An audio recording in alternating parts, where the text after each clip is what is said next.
Il n'est pas très facile de parler après un évêque et avant un dominicain. Je suis pris dans le feu de la hiérarchie et de l'Inquisition, même si elle est sainte. D'autre part, le sujet demandé est d'une très grande amplitude, très large.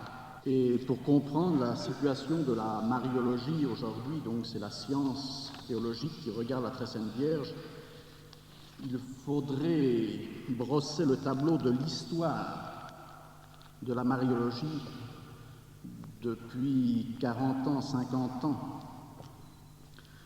Sujet immense qui regroupe un matériel impressionnant, puisqu'un père, le père Bessouti,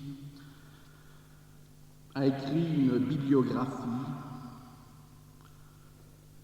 complète de ce qui regarde la Très Sainte Vierge depuis 1950 jusqu'en 1984. Eh bien, ça remplit déjà 7 volumes. Donc nous voyons que même dans la crise actuelle, la crise de la théologie, de la mariologie, on s'intéresse toujours à la Sainte Vierge. Nous allons essayer, à travers l'histoire de cette théologie, durant ces dernières dizaines d'années, de voir s'il y a un fil conducteur, si les principes sont les mêmes. Nous allons partir très brièvement de la préparation du dogme de l'Assomption avec les partisans et les ennemis, suivi des grands congrès mariaux. Ensuite, il faudrait repasser toutes les vicissitudes de la préparation et du déroulement du Concile Vatican II, où nous retrouvons pratiquement les mêmes personnes, ou au moins les mêmes principes d'opposition à la proclamation du dogme de l'Assomption.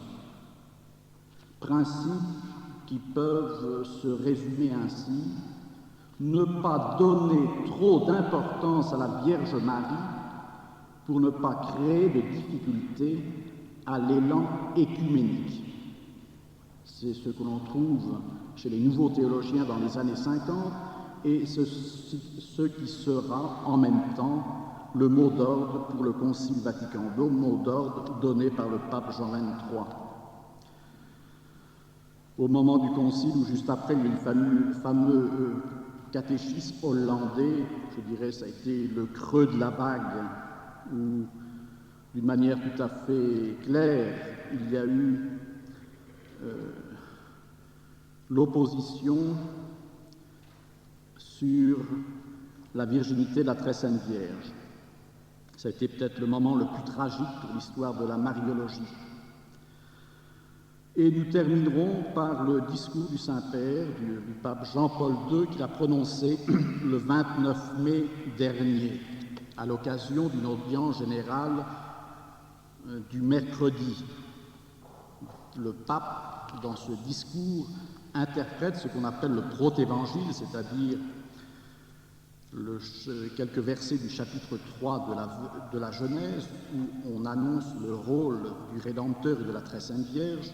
Et le pape, nous pouvons le dire, interprète ce texte dans le sens des novateurs, ou tout au moins avec les principes des novateurs qui se sont opposés, d'une part, à la proclamation du dogme de l'Assomption, et qui, d'autre part, à l'occasion du Concile, ont voulu redimensionner le rôle de la Très Sainte Vierge Marie.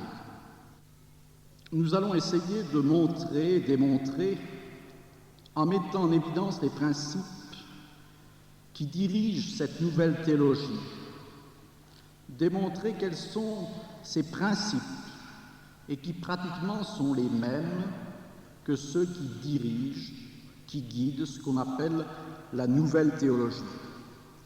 Et pour rendre cet exposé plus clair et plus facile, nous rappellerons brièvement les principes sous-jacents à ce que nous appelons la nouvelle théologie, pour montrer ensuite, bien sûr, ses influences dans la mariologie. Qu'est-ce que la nouvelle théologie? Eh bien, pour bien connaître ce qu'est la nouvelle théologie, les principes qui lui sont propres, il faut nous pencher sur ce que l'Église nous a enseigné à ce sujet. Tout comme pour le modernisme, pour trouver une analyse rigoureuse et toujours actuelle, et même jamais dépassée par son acuité et sa précision, il faut nous tourner vers saint Pie X avec l'encyclique Pascendi. Pour la nouvelle théologie, il faut nous tourner vers Pie XII avec son encyclique Humani Generis du mois d'août 1950. Encyclique relativement courte, mais riche d'enseignements. Et le professeur Amerio, l'auteur de ce fameux livre Iota Unum, parlant des encycliques Pascendi et Humani Generis, les appelle deuxième et troisième syllabus. En lisant Humani Generis, nous révélons quelques principes qui sont sous-jacents à la nouvelle théologie. Selon Pie XII, 3 sont les tendances de la culture moderne. L'évolutionnisme moderne, l'existentialisme et l'historicisme. Et de ces 3 tendances apparaissent le contingent. Rien, tout passe, plus rien de stable. Le positivisme, ce qui est. Le relativisme. Et donc une philosophie, nous pouvons dire, du devenir. Et ces courants philosophiques se rejoignent à la fin dans leurs ultimes conséquences avec la négation de Dieu et de l'ordre surnaturel. Pie XII, dans cette encyclique, déplore d'autre part la manie de la nouveauté de certains catholiques qui veulent se mettre au pas avec le progrès, sans tenir compte des directives du magistère de l'Église, et qui ainsi compromettent l'intégrité et la pureté de la foi. Il est très intéressant de voir l'explication que donne Pie XII de cette manie de la nouveauté chez les théologiens. Et à plusieurs reprises dans son encyclique, il reviendra sur cela, dans le but d'unir les hommes de toutes les religions et de toutes les idéologies. Donc nous pouvons dire que derrière la nouvelle théologie se trouve déjà ce qu'on appelle l'œcuménisme. Les responsables de la nouvelle théologie veulent réduire la portée du dogme et retourner au Père de l'Église et à la Sainte Écriture, ce fameux retour aux sources. Libéré de la formule technique, le dogme peut s'exprimer en notions et catégories toujours nouvelles qui permettent d'obtenir un plus grand consensus, non seulement entre catholiques et les autres confessions chrétiennes, mais aussi entre catholicisme et les philosophies les plus disparates, comme l'idéalisme, l'existentialisme et autres systèmes modernes. Nous retrouvons toujours, et pourtant nous sommes dans les années d'après-guerre, dans les années 1950, derrière ce qu'on appelle la nouvelle théologie, qui va influencer très fortement le Concile Vatican II, eh bien nous trouvons toujours l'œcuménisme. Pour ces nouveaux théologiens, le retour aux sources, donc le retour à l'écriture, au Père de l'Église, équivaut à faire fi de tout le magistère de l'Église. C'est ce qu'il faut comprendre toujours. Lorsque les nouveaux théologiens nous parlent du retour à l'écriture, du retour au Père de l'Église, qui en soi pourrait être une bonne chose, mais derrière cette façade se cache, je ne voudrais pas exagérer, mais pratiquement ce mépris du magistère de l'Église. Certes, le magistère de l'Église a pour source l'Écriture et les pères de l'Église. Mais le retour aux sources n'est pas un retour à la tradition, car la tradition est la transmission du dépôt révélé depuis notre Seigneur Jésus-Christ jusqu'à nos jours. La tradition ne s'est pas arrêtée avec les pères de l'Église. C'est le dépôt qui est transmis. Pour certains théologiens, le magistère serait un obstacle.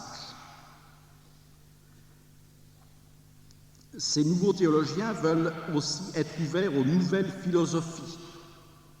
Et cela n'est qu'un prétexte aussi pour abandonner la saine philosophie, la philosophie aristotélicienne, la philosophie scolastique, et par là abandonner en même temps la théologie scolastique. L'encyclique Humani Generis, pour les théologiens, est un fort rappel de l'importance du magistère de l'Église, gardien et interprète de la divine révélation. Avec insistance, plus de 20 fois dans l'encyclique, le pape Pie XII rappelle la dignité et la fonction du magistère de l'Église, c'est-à-dire de cet enseignement constant de l'Église. Et le pape n'hésite pas à donner les causes des aberrations des novateurs dans le fait de ne plus tenir compte du magistère.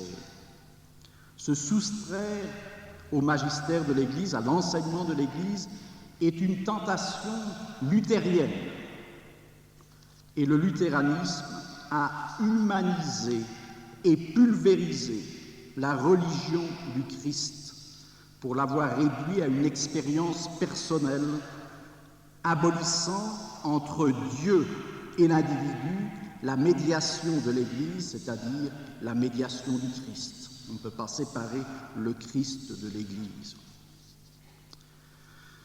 Le théologien catholique, s'il veut rester sur la voie sûre, sera attentif au magistère de l'Église, sans crainte que celui-ci soit un obstacle au progrès scientifique.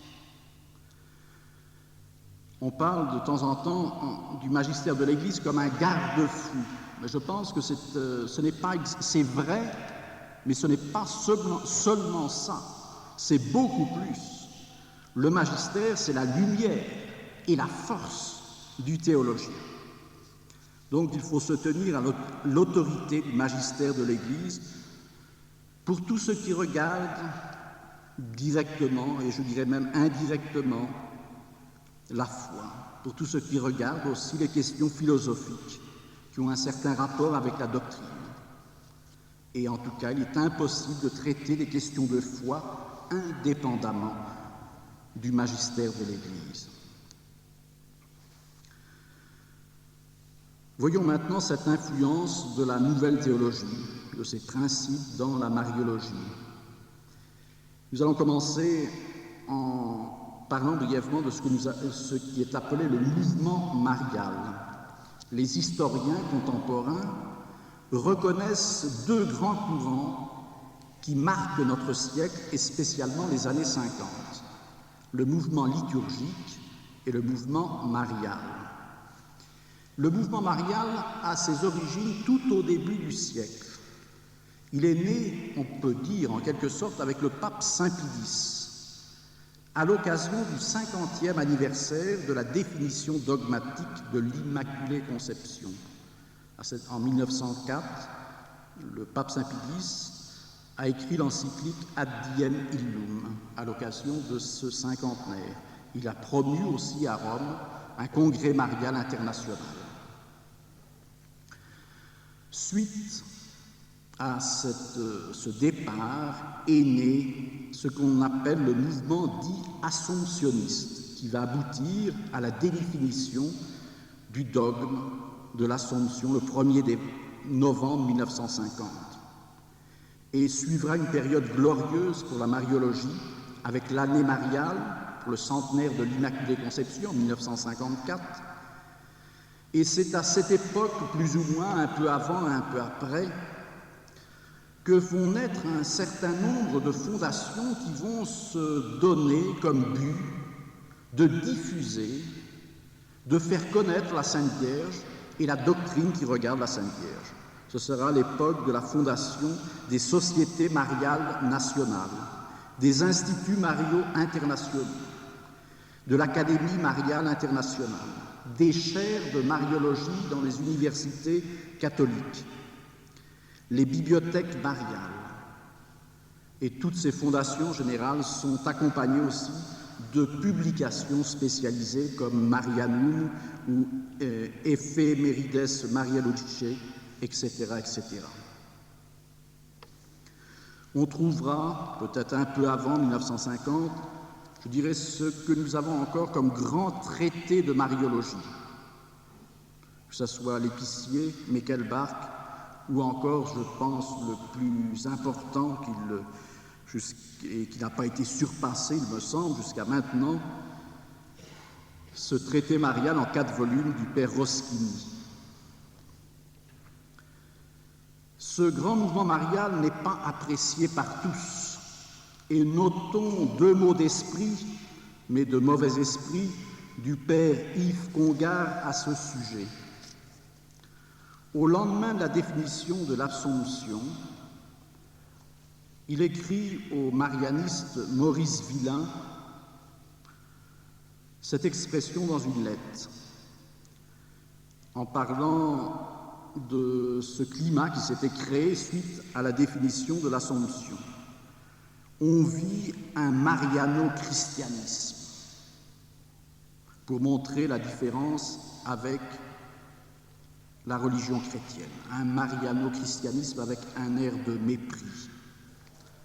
Et à propos du congrès marial de 1958, qui était en quelque sorte, dans un certain sens, parce qu'il y avait déjà des influences de la nouvelle théologie, mais on peut dire l'apogée de l'élan marial, de ce mouvement marial, eh bien, le père Congar parle d'une mariologie galopante. Pauvre père Congar, fils de Saint-Dominique. Les premières influences, au moins officielles, de la nouvelle théologie, nous les trouvons dès les années 1955.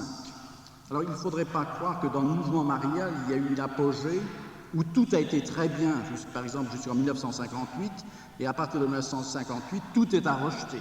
Bien sûr, ces influences il y a une lutte, nous allons le voir, des tendances diverses, donc on ne peut pas non plus tout accepter avant 1958 comme tout rejeter après. Voilà un exemple déjà des influences.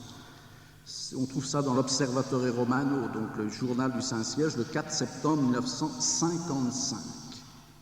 Un article de l'Observatore Romano sanctionne un prêtre allemand, Johannes Pings, qui avait émis des réserves sur la récente définition de l'Assomption.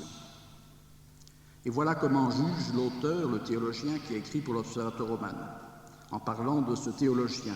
Il fait trop abstraction du magistère ecclésiastique, en se tenant exclusivement à la Sainte Écriture qu'il a interprétée d'ailleurs à sa façon.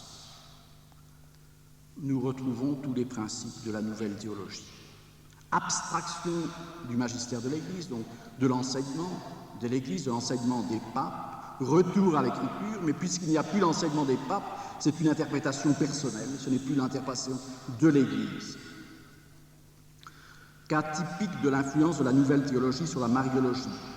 Et ce cas isolé officiellement, ce n'est que la pointe de l'iceberg qui reste cachée par peur des représailles de Rome, spécialement du Saint-Office. Mais ce cas va faire école pour triompher avec le Concile et après le Concile. Sous prétexte d'un retour aux sources, c'est-à-dire de l'Écriture sainte et des Pères, on va mettre à part le magistère de l'Église. Lorsque l'on parle avec des théologiens actuels, je dirais conservateurs, pas des progressistes, parlant de leurs confrères progressistes, et lorsqu'ils se parlent des questions actuelles, parlent de l'ignorance de la part de leurs confrères du magistère de l'Église. Est-ce qu'on peut parler d'ignorance? Ne serait-ce pas du mépris? N'y a-t-il pas une forme d'ignorance systématique qui peut devenir ou être tout simplement du mépris?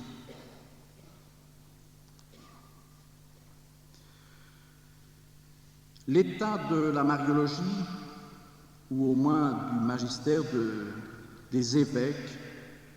À la veille du concile, nous trouvons cela dans les lettres des évêques au pape Jean XXIII au sujet du concile. Et voici ce que disait l'abbé Simoulin à l'occasion du dernier congrès de Sissinono, parlant de ces lettres des évêques. La mariologie des évêques est rassemblée en 59 propositions, toutes dans le sens d'un développement de la doctrine traditionnelle, même si 17 évêques s'opposent à toute définition. À l'opposé, 55 d'entre eux demandent la définition de la maternité spirituelle, 23 celle de la royauté de Marie, 49 la définition de la co-rédemption et 311 celle de la médiation universelle. Cette demande est celle qui regroupe le plus grand nombre d'évêques. Au total, c'est près de 600 pères qui demandent que le Concile parle de la Vierge. Mais on remarque aussi, à travers les lettres des évêques adressées au Saint-Père, déjà les tentations des novateurs, spécialement chez les évêques hollandais et chez l'archevêque Alfring, qui demandent au Concile de voir si, à la forme concrète de l'Église actuelle, ne sont pas liées des réalités qui provoquent la résistance des orthodoxes et des protestants, et qui, par-dessus tout, obscurcissent le vrai visage de l'Église, c'est-à-dire son visage christocentrique. À ce sujet, l'évêque Nierman pense notamment à certaines formes de culte de reliques et de la pratique des indulgences. Les évêques Muster, Betten et Mors, ainsi que Janssen et surtout Alfring, mentionnent aussi le culte de Marie. Des dénominations mariales comme co-rédemptrice et médiatrice de toute grâce ne devraient plus être employées pour l'archevêque Alfring. Et on trouve ça donc dans les lettres que les évêques ont adressées au pape Jean XXIII. Donc, à la veille du concile, à l'annonce du concile, lorsque le pape Jean XXIII consulte les évêques, on peut dire que l'ensemble des évêques suit le grand courant marial, est en faveur de ce courant marial et de ce progrès et cet approfondissement de la doctrine qui regarde la Très Sainte Vierge. Mais déjà, on trouve dans l'épiscopat des résistances, les novateurs. Et je dirais le concile va ne faire que la préparation du concile, ce conflit entre ces deux courants. Et nous allons voir comment pratiquement c'est le courant minoritaire qui va prendre le dessus. Dans la phase préparatoire du concile, le schéma sur la Très Sainte Vierge fut confié à la commission théologique qui dépendait du Saint-Office et donc du cardinal Octaviani, puisque c'était lui qui était le président. Le père Balic fut chargé de rédiger un premier texte et il expliqua lui-même les diverses finalités qu'il s'est imposées. Réponse à certaines erreurs sur virginitas in partu, donc sur la question de la virginité. Beaucoup parmi les novateurs sont d'accord pour défendre la virginité avant et après, mais non pas au moment de la naissance de notre Seigneur. C'est une erreur qui est traînée depuis plusieurs dizaines d'années. On vous explique, même des professeurs actuellement à la grégorienne, le père Gallo, que si notre Seigneur est pleinement homme, il doit être né comme tous les autres hommes. Alors bien sûr, dans les articles qu'il écrit, il ne vous parle pas de la virginité de la Très Sainte Vierge, mais c'est le grand moyen, bien sûr, de détruire la virginité de la Très Sainte Vierge. Alors, réponse à certaines erreurs, donc sur le virginitas in partu, sur la connaissance de la part de la Très Sainte Vierge de la divinité de son Fils du temps de l'Annonciation, et sur d'autres erreurs qui commençaient à courir chez certains théologiens plus avancés. Premier but. Deuxième but, éviter un langage qui puisse embarrasser les dissidents. Bon. Un des buts donnés par Jean XXIII pour le Concile, donc un concile à esprit œcuménique. Mais en même temps, il dit « toutes les affirmations devraient se trouver dans le magistère, dans les textes du magistère », donc fidélité au magistère. De fait, le père Balick s'est limité dans son texte à l'économie du salut, expliquant comment la médiation de Marie ne compromet nullement le rôle unique du Christ. Suite à ce texte, il a été discuté spécialement par la commission centrale, d'abord la commission théologique et la commission centrale, et les pères qui étaient chargés de préparer le concile ont demandé au père Balick de revoir son texte afin qu'il mette en évidence les privilèges de Marie, qui étaient pratiquement absents de son texte. Alors il a corrigé, changé son texte, et c'est celui qui fut distribué au père du concile le 23 novembre 1962. Voilà comment est jugé ce texte qui a été distribué au père du concile. Je prends le jugement d'un mariologue, peut-être aujourd'hui le plus en vogue, le plus connu au moins dans l'Église dite officielle, le père Stefano De Fiores, qui a reçu des prix pour ses travaux, et entre autres le prix Laurentin, parce qu'il existe pour les mariologues un prix qui s'appelle le prix Laurentin. La critique que fait, ou l'analyse que fait le père De Fiores, parlant de ce texte, il ressent trop l'esprit d'Emmanuel, ça veut dire de la théologie scolastique. Il représente une mariologie magistérielle, en tant qu'il a emprunté expressément toutes les expressions des documents pontificaux. Donc aussi une teinte presque de critique. Oui, c'est un texte trop magistériel, trop conforme, parce que c'est ce qu'il veut dire, à l'enseignement des papes. Ce texte de fait comporte 3 pages et demie. Mais il y avait 14 pages et demie de notes. Et De Fiores écrit « Les notes regardent 117 fois les papes, contre, c'est lui qui ajoute, 57 citations de l'Écriture et 30 des pères. » Bon, il aurait pu dire tout simplement 107 citations des papes, 57 citations de l'Écriture et 30 citations des pères. Il y a déjà un esprit, 117 fois les papes contre l'Écriture et les pères, comme s'il pouvait y avoir une opposition entre le magistère de l'Église et l'Écriture sainte et les pères de l'Église. De plus, il ajoute, entre autres, il y avait un caractère apologétique et polémique prétendant dissiper les erreurs au sujet de Marie. Eh bien, c'est clair que dans ce jugement de De Fiores se manifestent très bien déjà les courants de la nouvelle théologie, de la nouvelle mariologie, contre la théologie traditionnelle, ou comme écrivent souvent les auteurs, contre la théologie romaine. Dans les novateurs, il y a une espèce de mépris pour ce qu'ils appellent la théologie romaine. Pourquoi ? Eh bien, il n'y a pas de théologie romaine, c'est la théologie de l'Église. C'est la théologie de ceux qui ont étudié à Rome et qui étaient professeurs à Rome. Et il est normal que le pape, au cours des siècles, ait appelé à Rome les meilleurs théologiens du monde pour pouvoir les consulter et profiter de leurs travaux et qu'ils puissent en faire profiter tous ceux qui viennent se former à Rome.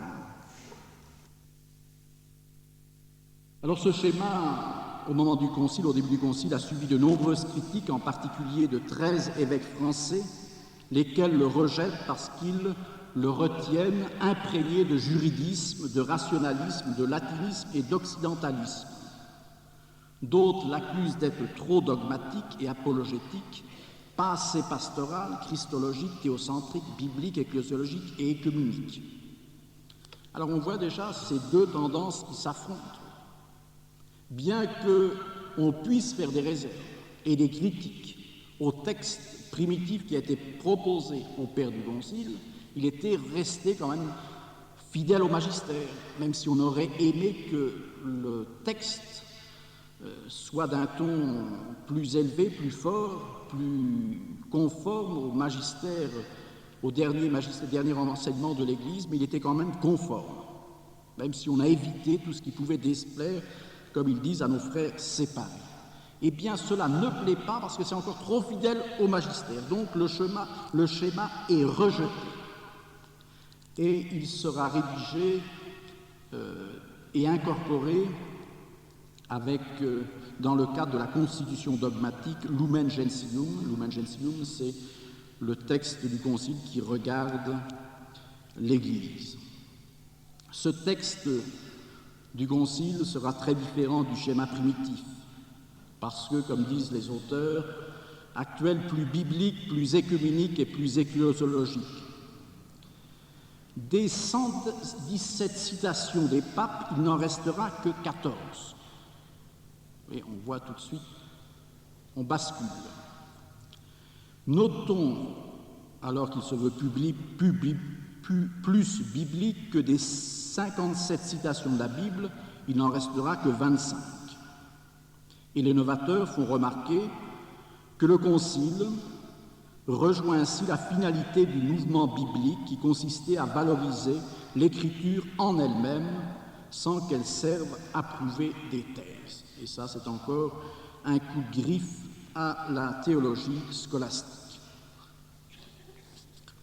Non seulement dans ce texte pour supprimer toutes les expressions des papes, comme dit ce père De Fiores, difficilement compréhensible par les frères séparés.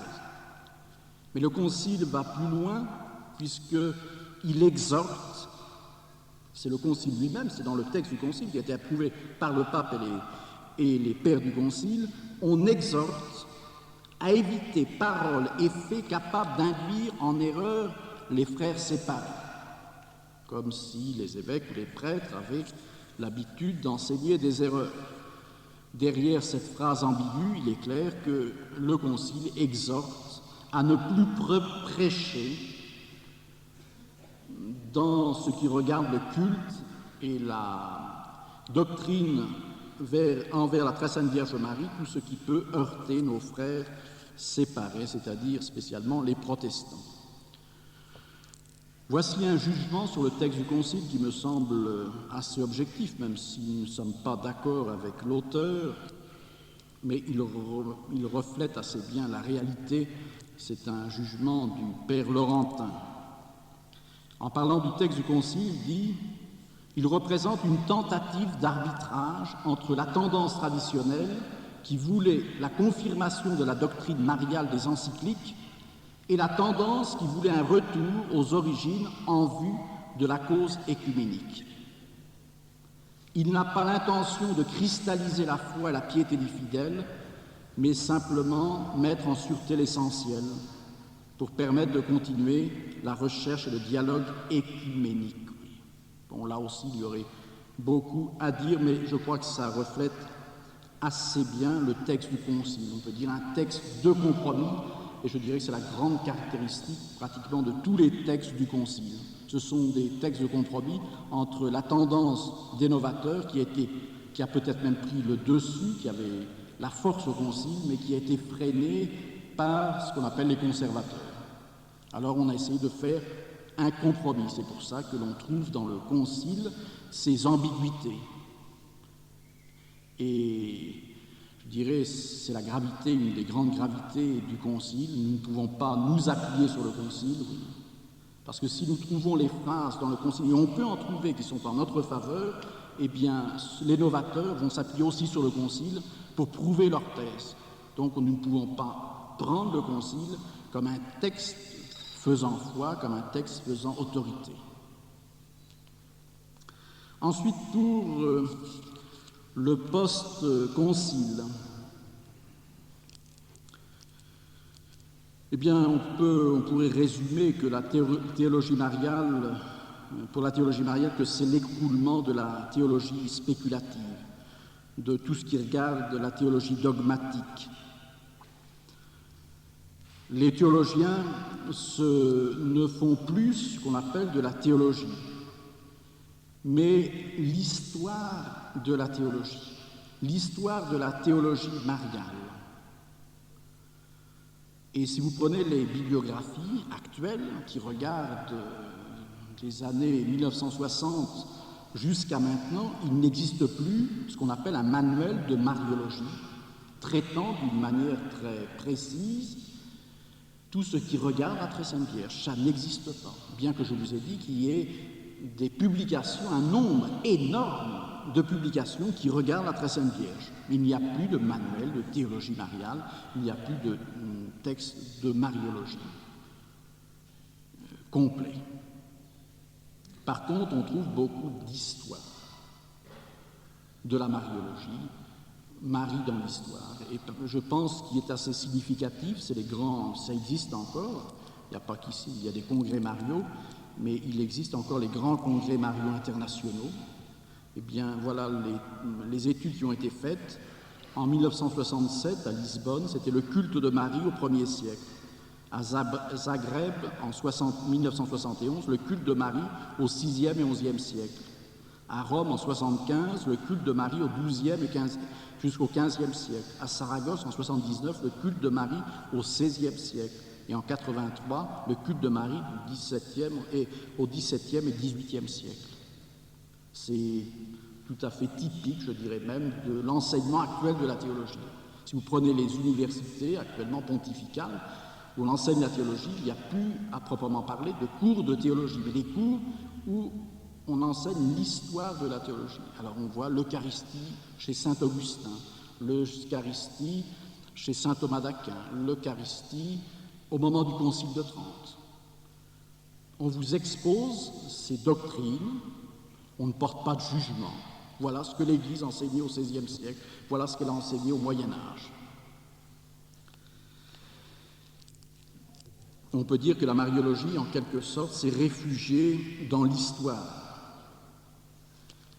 Et il est très clair, si vous prenez les livres de mariologie actuels, qu'on a mis complètement de côté le magistère de l'Église.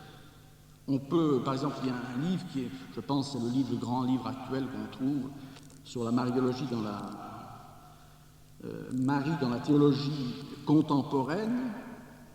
Pratiquement, il n'y a aucune citation du magistère de l'Église. Alors que depuis presque 200 ans, il y a eu plusieurs dizaines d'encycliques sur la Très Sainte Vierge Marie, des centaines de lettres apostoliques et un nombre de discours infini des papes sur la Très Sainte Vierge Marie. Eh bien, ce n'est plus cité. On ne connaît plus cela. Et les théologiens les plus avancés traiteront, bien entendu, des mariologies, comme disent, inculturées. Marie dans la pastorale d'Amérique latine ou dans la théologie de la libération. Je fais des études sur ces questions. Ou Marie dans la théologie africaine, etc., etc. Enfin, je pense que les plus avancés, la pointe du progrès, qui n'est, je ne pense pas, suivie par la grande masse même des théologiens actuels, mais il y a des traités, enfin des cours de mariologie en rapport avec le féminisme. Alors une première conclusion. Avec le Concile, on constate en quelque sorte l'effondrement du grand mouvement marial, l'effondrement de la vraie théologie mariale. Et la cause profonde est qu'en évitant de se référer au magistère de l'Église, on se détache de la tradition de l'Église et en même temps de tout ce qui vivifie l'Église et notre foi. Ces novateurs veulent faire une nouvelle religion se basant, soi-disant, sur l'Écriture et les pères, point commun aux protestants et aux orthodoxes, mais faisant abstraction de plusieurs siècles du magistère de l'Église. Or, seule l'Église, avec son magistère, peut interpréter, donner le vrai sens à l'Écriture et au Père. Et je dirais cet effondrement de la mariologie Et on voit dans les livres actuels, par rapport à ce qui a pu être écrit jusque pratiquement en 58, même s'il y a encore eu des bons livres, après, eh bien, tout ce qui pouvait mettre en évidence et en valeur les grandeurs de la très sainte Vierge Marie, tout cela s'est complètement écroulé. Lorsqu'on parle de co-rédemptrice, de médiatrice de toute grâce, aujourd'hui, dans les manuels actuels, on n'en parle plus. C'est fini, c'est des termes qu'il ne faut surtout pas employer. Alors c'est clair, si l'Église, avec ses grands congrès mariaux, ses encycliques, a pu mettre et nous donner, mettre vraiment la Sainte Vierge à sa place, comme nous disait Monseigneur Tissier et Malray ce matin, cet après-midi, nous faire toucher la divinité à travers la très Sainte Vierge, le mystère de la Sainte Trinité, bien tout ça s'effondre.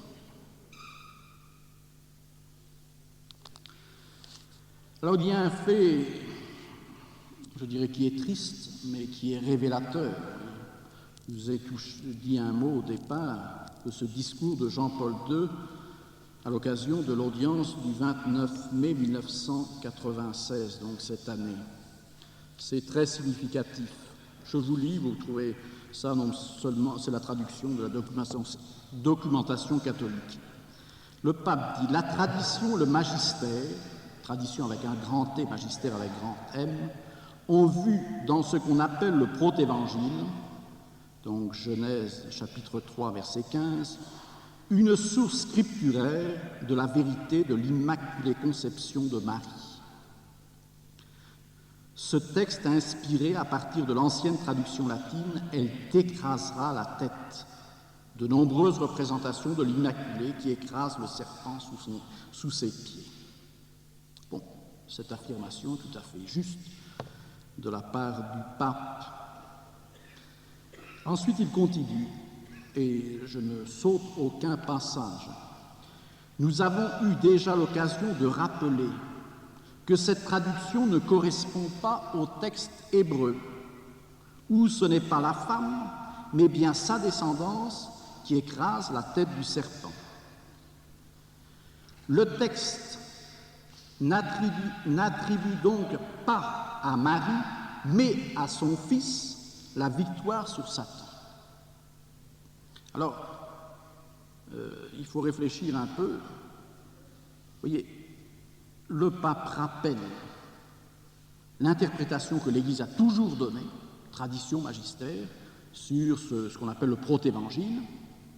Et ensuite, le pape va nous dire pratiquement que la tradition, le magistère, s'est basé sur une erreur de traduction.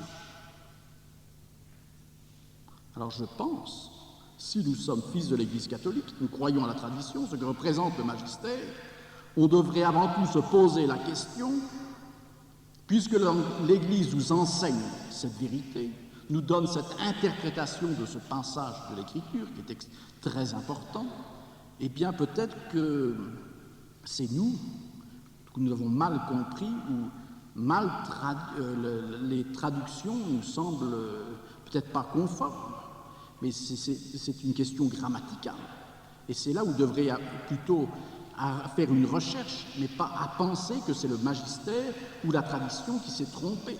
Ce n'est pas possible. Ou sans ça, il faut tout remettre en discussion. Pratiquement, le Saint-Père dit dans son discours, voilà ce que enseignaient le magistère et la tradition, et il ne critique pas, il convient que c'était ce qui était enseigné, mais aujourd'hui, avec la science nouvelle, avec les recherches nouvelles, avec la philologie, les études grammaticales, eh bien, nous apercevons que ce n'est pas ce qu'enseignait la tradition. Alors nous, automatiquement, si nous avons la foi, nous disons qu'il y a quelque chose qui ne va pas. Et nous voyons une contradiction. Eh bien, il faut se dire que chez les novateurs, que chez le pape lui-même, ceux qui suivent la nouvelle théologie, eh bien, pour eux, ils ne voient pas une contradiction. Parce qu'ils sont imbus de cet esprit moderniste que saint Pidis nous dit l'historicisme, donc ces vérités qui dépendent du temps. Eh bien, c'était très bien pendant des siècles d'avoir enseigné ainsi. Aujourd'hui, c'est différent. Parce que nous ne sommes plus au siècle passé. Et lorsque Monseigneur Lefebvre allait à Rome et discutait avec les cardinaux, il disait « Nous ne pouvons plus discuter avec eux, nous n'avons plus le même langage, nous n'avons plus les mêmes références. » Comme le cardinal Ratzinger, lorsqu'il parle de la Gaudium et Spes comme un antisyllabus, lorsqu'il a prononcé cette parole, nous avons dit, bien, finalement, il a vu quelque chose, une contradiction. Vatican II qui s'oppose à la doctrine de l'Église. Non, pour lui, il n'y a pas d'opposition. Au siècle dernier, la doctrine de l'Église était ainsi. Aujourd'hui, les circonstances sont différentes, donc la doctrine s'adapte aux circonstances. Eh bien, alors c'est la première, et c'est grave de savoir que celui qui est chargé du dépôt révélé, de transmettre l'enseignement de l'Église, constate eh bien, que si on enseignait à une époque une interprétation du protévangile et on l'a attribué à la Très Sainte Vierge, bien sûr à son Fils, mais aussi à la Très Sainte Vierge Marie, eh bien pour lui, ça ne fait pas de difficulté aujourd'hui qu'on attribue le protévangile seulement à notre Seigneur. Parce que le pape le dit très bien, il dit, ce texte n'attribue donc pas à Marie, mais à son Fils, la victoire sur Satan. Et par cette phrase, le pape s'oppose, malheureusement c'est triste à dire, mais il s'oppose à la tradition de l'Église, au magistère constant de l'Église. Il y a des études qui ont été faites sur ce sujet, vous trouverez ça dans le numéro de juillet-août 96 du Courrier de Rome. Monseigneur Spadafora a fait une étude sur cette question qu'il avait déjà étudiée. Il a écrit tout un livre sur l'écriture, la Très Sainte Vierge Marie et l'écriture en 1963. Il avait étudié ce problème du protévangile pour montrer que dès les premiers siècles de l'Église, les pères ont toujours vu dans le protévangile l'image, l'annonce de la Très Sainte Vierge et de la mission de la Très Sainte Vierge. Alors l'écriture, les textes de l'écriture, ce n'est pas simplement des questions, je dirais, de traduction scientifique, mais pour trouver le sens exact des textes bibliques, bien sûr, il y a le sens littéral, mais aussi les passages qu'on appelle les passages parallèles, d'autres passages de l'écriture qui peuvent éclairer ce passage de l'écriture. L'écriture s'éclaire d'un passage avec un autre passage. Il y a tout ce qui regarde, bien sûr, on doit faire référence à la tradition ecclésiastique, à partir des pères de l'Église et au magistère de l'Église. Le véritable exégète, celui qui interprète l'Écriture sainte, doit se baser sur ce, voir ce que l'Écriture sainte a dit dans d'autres passages, et ensuite aller étudier la tradition des pères, aller étudier tout l'enseignement constant de l'Église et le magistère de l'Église, ce que nous ont dit les autorités, les conciles et les papes sur l'Écriture sainte.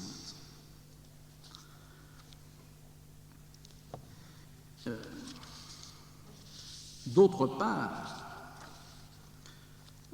si la question scientifique de la traduction, ce serait un peu long peut-être, vous la trouverez dans l'article, parce qu'on vous explique que la descendance en hébreu c'est neutre, et ensuite, et bien que dans le texte grec, pour traduire cette descendance, on utilise le masculin, aotos, et dans le latin, on utilise pour cette descendance ipsa, le féminin.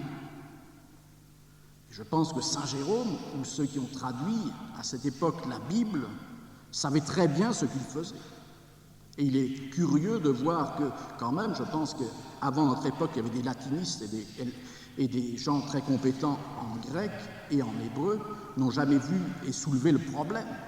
Parce que, et c'est ce qu'expliquent les pères de l'Église, et l'enseignement constant de l'Église, qu'on trouvait dans la version latine et la version grecque, je dirais, un complément tout à fait logique.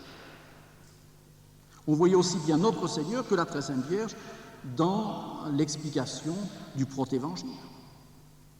Et toute cette explication est donnée dans le Courrier de Rome, dernier Courrier de Rome, par Monseigneur Spadafora. Mais il me semble, ce qui est beaucoup plus grave, c'est que le texte du protévangile est cité dans deux bulles dogmatiques.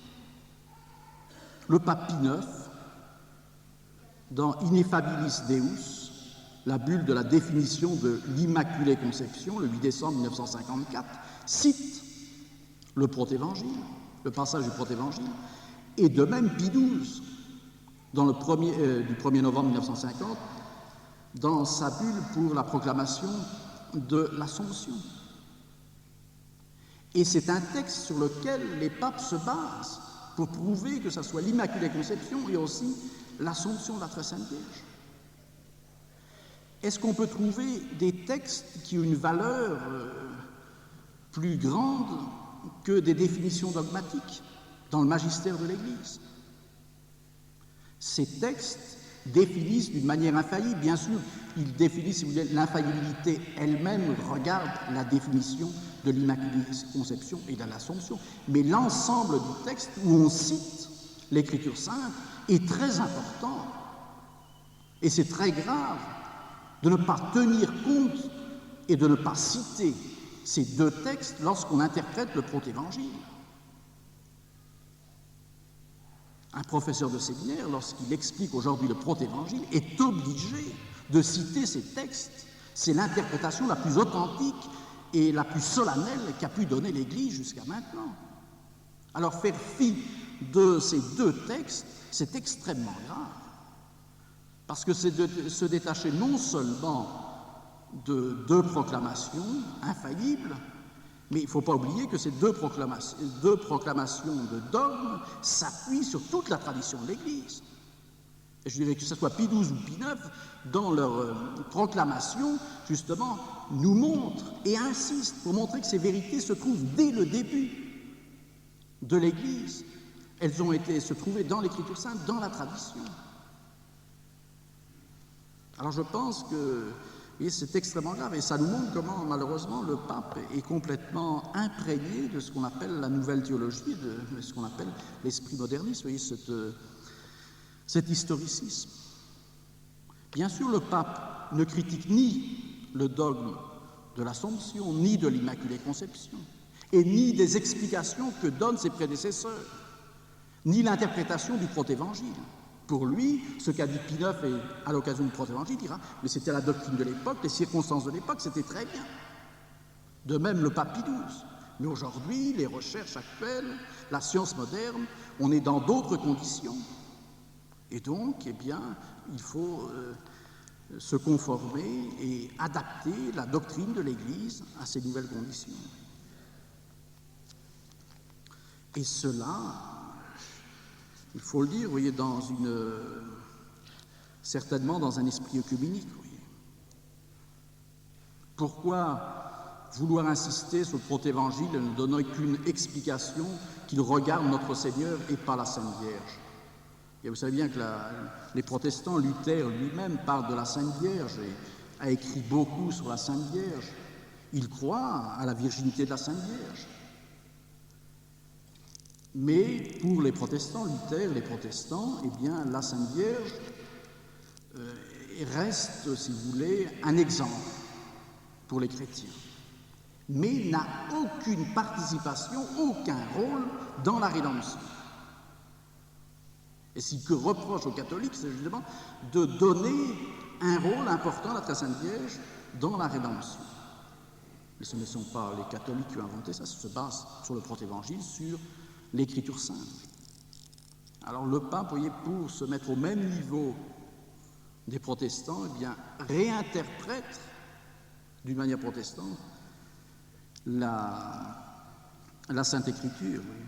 Alors c'est grave, oui. Et ça nous montre où on réduit, vous voyez, la doctrine de la Très Sainte Vierge aujourd'hui, et à Rome même, par la plus haute autorité de l'Église. Mais je dirais que le discours du pape n'est que l'aboutissement de ces 40 ans d'enseignement de mariologie, de cette influence petit à petit des nouveaux principes théologiques, la nouvelle théologie, qui est arrivée à écarter pratiquement complètement de l'Église toute la doctrine du magistère.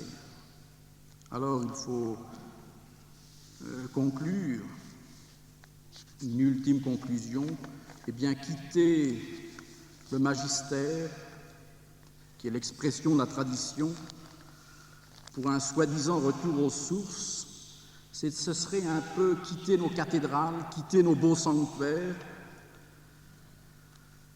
pour se retrouver où? Vous connaissez la basilique souterraine de Lourdes, ou la basilique Sainte-Bernadette, vous voyez. Quand on quitte Nos trésors, eh bien, on se retrouve dans ce qu'ils appellent, si c'est encore de l'art moderne, qui n'a plus grande signification, qui est un appauvrissement, et souvent ce n'est pas simplement un appauvrissement, ça nous conduit même vers des horreurs. Je dirais, c'est un peu la théologie mariane, on a quitté notre richesse, ce qui est la lumière de l'Église, pour être appauvri, et puis lorsqu'on quitte le magistère de l'Église, facilement, on erre, on va dans l'erreur, on n'a plus de point de référence, ce qui permettra, bien sûr, qu'on trouve dans la mariologie actuelle toutes ces affirmations extravagantes sur la très sainte Vierge. Voilà brièvement ce que je voulais vous dire, oui, l'importance du magistère de l'Église. C'est la force et la lumière du théologien. Ou nous croyons à l'Église, et nous croyons qu'elle est assistée par l'Esprit Saint, ou bien sûr, si nous ne croyons plus comme les novateurs à la dimension surnaturelle de l'Église, elle n'est plus assistée par l'Esprit Saint, et on descend à un raisonnement purement rationnel. Mais ce qui fait la grandeur de l'Église, c'est quand même sa dimension surnaturelle. Et lorsque nous voulons traiter de la très sainte Vierge en enlevant la dimension surnaturelle, eh bien sûr, nous nous abaissons, c'est l'appauvrissement, c'est ce que nous pouvons constater aujourd'hui. Voilà, merci.